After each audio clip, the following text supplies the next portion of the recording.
بسم اللہ الرحمن الرحیم۔ مفکر اسلام اور مصنف مولانا وحید الدین خان کی تصنیف کردہ کتاب پیغمبر اسلام کا پہلا حصہ، آدم سے مسیح تک۔ خدا کی طرف سے جتنے رسول آئے سب اس لیے آئے کہ انسان کو زندگی کی حقیقت سے باخبر کریں۔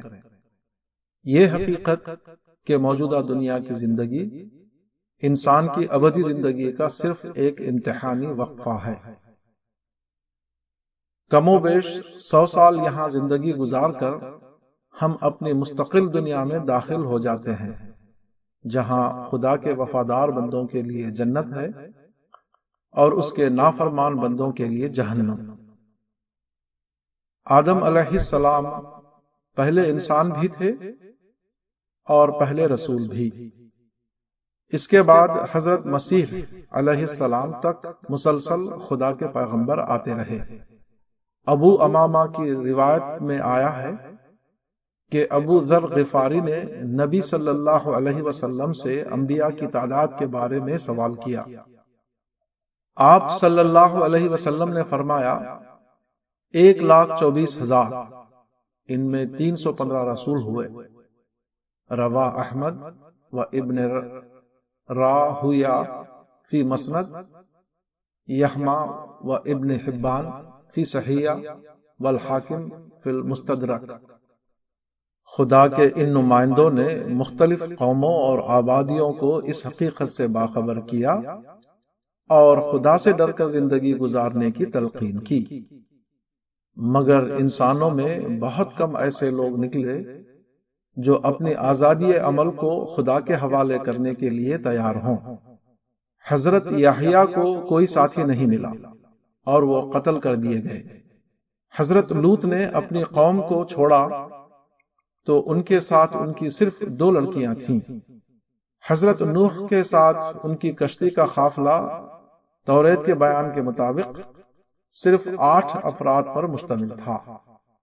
حضرت ابراہیم اپنے وطن عراق سے نکلے تو ان کے ساتھ ان کی بیوی سارہ تھیں اور ان کے بھتیجے لوط۔ بعد کو اس قافلے میں ان کے 2 بیٹے اسماعیل اور اسحاق شامل ہوئے۔ حضرت مسیح کو ساری کوشش کے بعد 12 آدمی ملے، وہ بھی آخر وقت میں آپ کو چھوڑ کر بھاگ گئے۔ بحوالہ متی چیپٹر 56 اور آیت 26۔ بیشتر انبیاء کا حال یہی رہا ہے، کوئی تنہا رہ گیا، کسی کو چند ساتھی ساتھ دینے والے ملے۔ ان چند میں بھی زیادہ تر ان کے اپنے اہل خاندان تھے، جن سے رشتے کا تعلق نبی کا ساتھ دینے کے لیے ایک اضافی محرک بن گیا۔ قرآن کی یہ آیت اس پوری تاریخ پر ایک تبصرہ ہے۔ یا حسرۃ علی العباد ما یأتیہم من رسول الا کانوا بہ یستہزئون۔ افسوس ہے بندوں کے حال پر جب بھی ان کے پاس کوئی رسول آیا تو انہوں نے اس کی ہنسی اڑائی۔ سورہ یاسین آیت 30۔ انسانی نسل میں خدا کے نزدیک سب سے اہم ہستیاں وہ ہیں جن کو پیغمبر کہا جاتا ہے، مگر عجیب بات ہے کہ ساری تاریخ میں یہی لوگ سب سے زیادہ غیر اہم رہے ہیں۔ بادشاہوں اور سپہ سالاروں کے واقعات تاریخ نے مکمل طور پر ضبط کیے، مگر آدم سے مسیح تک کوئی نبی ایسا نہیں جس کو باقاعدہ طور پر مدون تاریخ میں جگہ ملی ہو۔ ارسطو جو کہ 384 سے 322 قبل مسیح حضرت موسیٰ کے 1000 برس بعد پیدا ہوا، مگر وہ موسیٰ کے نام سے بھی واقف نہ تھا۔ اس کی وجہ یہ ہے کہ اکثر انبیاء کو ان کی قوم نے رد کر دیا، ان کے گھروں کو اجاڑا گیا، ان کو معاشرے میں بے قیمت کر کے رکھ دیا گیا، ان کو ایسا بنا دیا گیا گویا وہ اتنے غیر اہم لوگ ہیں جن کا ذکر کرنے کی بھی ضرورت نہیں۔ نبیوں کے ساتھ یہ سلوک کیوں کیا گیا؟ اس کی وجہ صرف ایک ہے، اپنی مخاطب قوم کی روش پر تنقید۔ انسان کو سب سے زیادہ جو چیز محبوب ہے وہ ہے اپنی تعریف، اور جو چیز سب سے زیادہ مبغوض ہے وہ ہے اپنے خلاف تنقید۔ انبیاء چونکہ صحیح اور غلط کو بتانے کے لیے آتے ہیں، وہ اپنے ہم قوموں سے مصالحت نہیں کرتے، وہ ان کی اعتقادی اور عملی غلطیوں کی نشاندہی کرتے ہیں، اس لیے قوم ان کی مخالف بن کے دشمن ہو جاتی ہے۔ انبیاء اگر لوگوں کی دل پسند تقریریں کرتے تو کبھی ان کو اس صورتحال سے دوچار ہونا نہ پڑتا۔ اس عمومی انجام میں صرف چند نبیوں کا استثناء ہے، مثلا حضرت داؤد، حضرت سلیمان، حضرت یوسف علیہ السلام۔ مگر ان حضرات کو جو عروج و اقتدار ملا وہ ان کے نظریات کی عوامی مقبولیت کا نتیجہ نہ تھا، اس کے اسباب بالکل دوسرے تھے۔ حضرت داؤد اسرائیلی بادشاہ ساؤ کی فوج میں ایک نوجوان سپاہی تھے۔ ان کے زمانے میں اسرائیلیوں اور فلسطینوں میں جنگ ہوئی۔ فلسطینی فوج میں جالوت نام کا ایک دیو ہیکل پہوان تھا، جس سے مقابلہ کرتے ہوئے تمام لوگ ڈرتے تھے۔ بادشاہ نے اعلان کیا کہ جو شخص اس کو قتل کرے گا میں اپنی لڑکی کی شادی اس سے کر دوں گا۔ حضرت داؤد نے مقابلہ کیا اور اس کو مار ڈالا۔ اس طرح وہ اسرائیلی بادشاہ کے داماد بن گئے۔ اس کے بعد جب ایک جنگ میں بادشاہ اور اس کا ولی عہد دونوں ہلاک ہو گئے تو تخت حضرت داؤد کے حصے میں آ گیا۔ حضرت سلیمان آپ کے بیٹے تھے اور ان کو حکومت اپنے باپ سے وراثت میں ملی۔ حضرت یوسف کو تعبیر خواب کا علم دیا گیا، اس سے مصر کا مشرک بادشاہ متاثر ہو گیا اور اپنے اقتدار اعلیٰ کے تحت حکومتی انتظامات آپ کے سپرد کر دیے۔ تاہم بادشاہ اور عام مصری باشندے بدستور اپنے مشرکانہ دین پر قائم رہے۔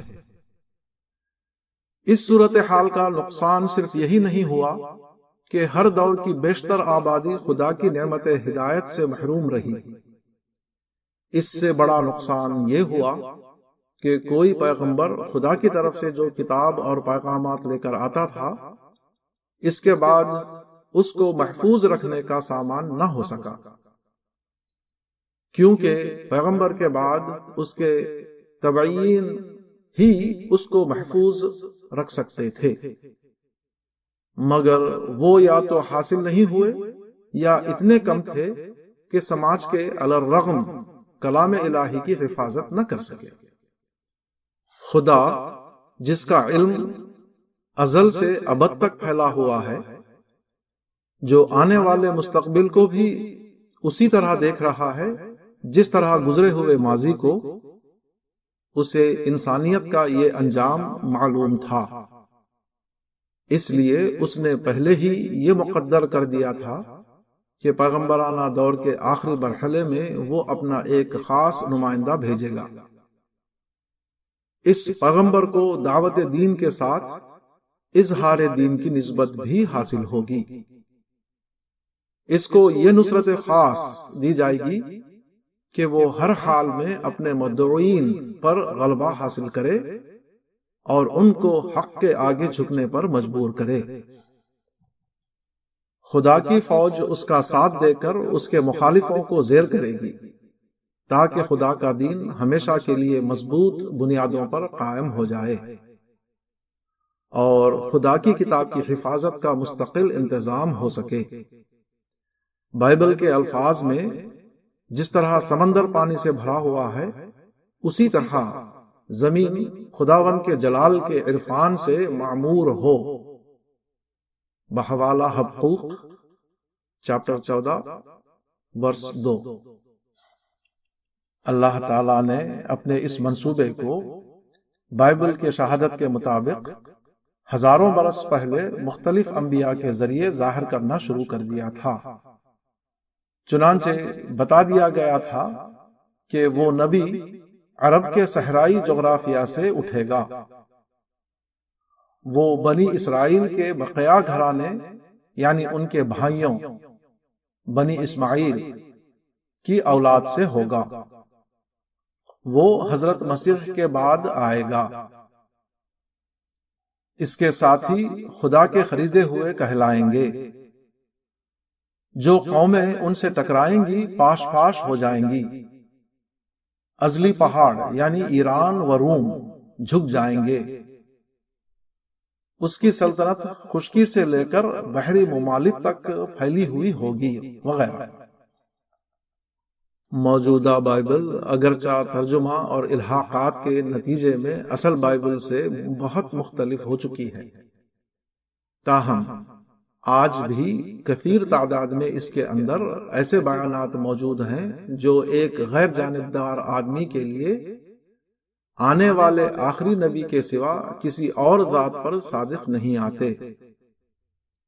خاص طور پر حضرت مسیح علیہ السلام کی تشریف آوری کا تو مشن ہی یہ تھا کہ وہ دنیا کو خصوصاً یہود کو آنے والے نبی سے آخری طور پر آگاہ کر دیں۔ آپ نے جس نئے عہد نامے کی بشارت دی وہ حقیقتاً اسلام تھا، جو یہود کی معزولی کے بعد بنی اسماعیل کے ذریعے باندھا گیا۔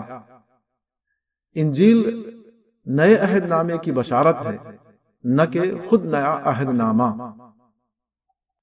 حضرت مسیح علیہ السلام نبی آخر الزماں سے 600 سال قبل تشریف لائے۔ قرآن کی سورہ نمبر 61 میں ارشاد ہوا ہے کہ حضرت مسیح نے فلسطین کے یہودیوں سے کہا کہ اللہ نے مجھے ایک آنے والے نبی سے پہلے اس کا مبشر بنا کر بھیجا ہے، جو میرے بعد آئے گا اور اس کا نام احمد ہوگا۔ بحوالہ سورۃ الصف آیت 6۔ احمد اور محمد دونوں ہم معنی الفاظ ہیں جن کے معنی ہیں تعریف کیا ہوا۔ انجیل برناباس میں صاف صاف لفظ محمد آیا ہے، تاہم چونکہ مسیح حضرات انجیل برناباس کو جعلی انجیل کہتے ہیں، اس لیے ہم اس کا حوالہ مناسب نہیں سمجھتے۔ نیز ہمیں اس میں شبہ ہے کہ حضرت مسیح نے اپنی پیشن گوئی میں لفظ احمد یا محمد کہا ہوگا۔ زیادہ قرین قیاس بات یہ ہے کہ آپ نے احمد یا محمد کے ہم معنی کوئی لفظ استعمال فرمایا۔ محمد بن اسحاق 152 ہجری کی ایک روایت جو ابن ہشام نے نقل کی ہے، اس کے مطابق یہ لفظ غالباً منحمنا تھا۔ ابن اسحاق سیرت کے موضوع پر سب سے زیادہ اہم ماخذ سمجھے جاتے ہیں۔ ان کی روایت ہے کہ مجھے بتانے والوں نے بتایا کہ یحنس یعنی یوحنا کی انجیل میں آنے والے رسول کی جو پیشن گوئی ہے، اس میں اس کا نام منحمنا بتایا گیا ہے۔ بحوالہ تہذیب سیرت ابن ہشام جلد اول صفحہ 50۔ اغلباً یہ روایت انہیں اپنے زمانے کی فلسطینی عیسائیوں کے معرفت پہنچی، جو اس وقت اسلام کے زیر اقتدار آ چکا تھا۔ منحمنا سریانی زبان کا لفظ ہے جس کے معنی ہے تعریف کیا ہوا۔ ماضی کے اثر سے اس وقت تک فلسطین کے باشندوں کی زبان سریانی تھی۔ اغلب ہے کہ حضرت مسیح کی مادری زبان میں بولا ہوا اصل لفظ منحمنا ان کی روایت میں چلا آ رہا تھا، جو بعد کے یونانی ترجموں میں فارقلیت بن گیا۔